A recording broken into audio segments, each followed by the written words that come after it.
আসসালামু আলাইকুম ইব্রান, আশা করি সকলে ভালো আছো।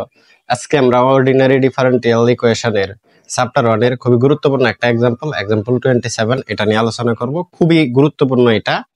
আর এই প্রশ্নটা বারবার আসে। এখন এই প্রশ্নটাকে দুই ভাবে করা যায়। যে অন্তরক সমীকরণের সমাধান y² = 4a into x plus এ তা নির্ণয় করো, অথবা যে সকল পরাবৃত্ত গোত্রের উপকেন্দ্র মূলবিন্দুতে এবং অক্ষ এক্স অক্ষ বরাবর তার অন্তরক সমীকরণ গঠন করো। এখানে এই প্রশ্ন আসার থেকে এই প্রশ্নটা বেশি আসে। একই সমাধান বাট এইভাবে আসে বেশি, এভাবে কি আসে বেশি। সুতরাং দুইটা প্রশ্নই ভালোভাবে পড়ে নেবে, আর এটা পরীক্ষায় কিন্তু আসবে, মনে রেখে বলে দিলাম। যে সকল পরাবৃত্ত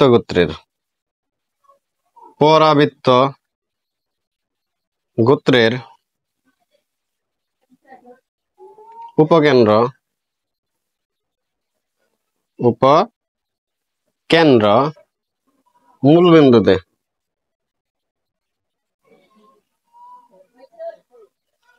মূলবিন্দুতে এবং অক্ষ এক্স অক্ষ বরাবর, অক্ষ কি এক্স অক্ষ বরাবর তার সমীকরণ এই সমীকরণটা আসলে কি? y² = 4a into x plus এ, এটা হলো আমাদের সমীকরণ। এটাকে যদি একটু ক্যালকুলেশন করে নেই, y² = 4ax প্লাস 4a²।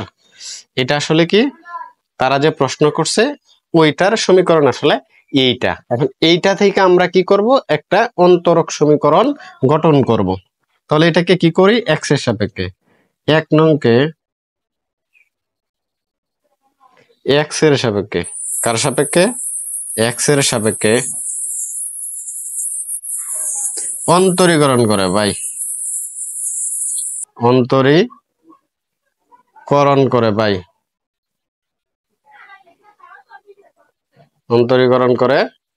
পাই। তাহলে আসো এটাকে অন্তরীকরণ করি। d/dx y² d/dx 4ax plus d/dx 4a²। এখন এটাকে কি করি, অন্তরীকরণ করি। এটাকে আমরা কি ধরি, এক্স।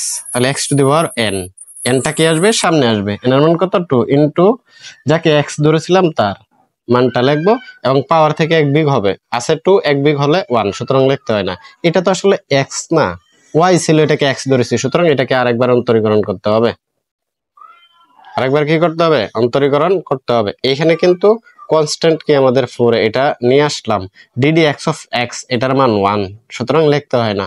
আর এটা হলো আমার টোটাল কনস্ট্যান্টকে যদি অন্তরীকরণ করি তাহলে তার মান হবে কত, 0।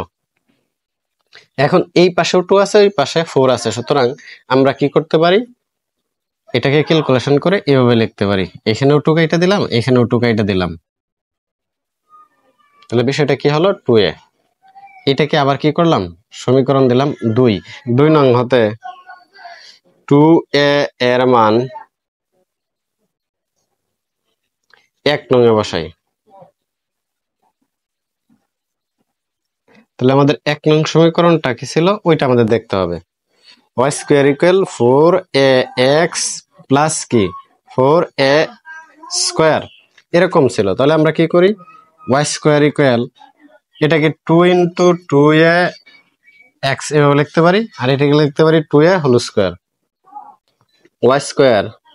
এখানে 2 এর মান বসাই, তাহলে 2x 2a, এটার মানটা কত, এটার মানটা কিন্তু y ddx অর্থাৎ y dy/dx, একই কথা। এই 2 এর সমান কি, y dy/dx। আশা করি এটুকু বুঝতে পেরেছো। এখন কি করি, y², এখানে আমরা কি করতে পারি, দেখো এই যে মানটা আছে এটা কি করি, সামনে নিয়ে আসি। এখানে স্কোয়ারটা y এর উপরে আছে, তাহলে y² dy/dx তার উপরে স্কোয়ার, এই মানটা একটু সাজায় লিখি, 2xy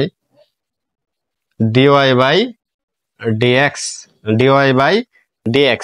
এখন আমরা একটা কাজ করতে পারি, এখানে কিন্তু ওয়াই স্কোয়ার, এখানে ওয়াই স্কোয়ার, এখানে ওয়াই, এইখানে টোটাল মানটাকে কিন্তু আমরা ওয়াই দ্বারা ভাগ করতে পারি। তাহলে ওয়াই দ্বারা ভাগ করলে ওয়াই, এখানে ওয়াই দ্বারা ভাগ করলে y d y by d x whole square, এখানেও যদি ওয়াই দ্বারা ভাগ করি 2x d y by d x. Total মানটাকে এই পাশে নিয়ে আসি, তাহলে y d y by d x whole square plus 2x d y by d x equal y. ওয়াইটা ওই পাশে আছে, এই পাশে নিয়ে আসি, y d y by d x whole square plus 2x d y by d x minus Y equal 0। এটাই আসলে কি নির্ণয় অন্তরক সমীকরণ, ইহাই নির্ণয় অন্তরক সমীকরণ, নির্ণয় অন্তরক সমীকরণ। আশা করি বুঝতে পেরেছ। আজকে এই পর্যন্তই। আল্লাহ হাফেজ, দেখা হবে নতুন কোনো ভিডিওতে।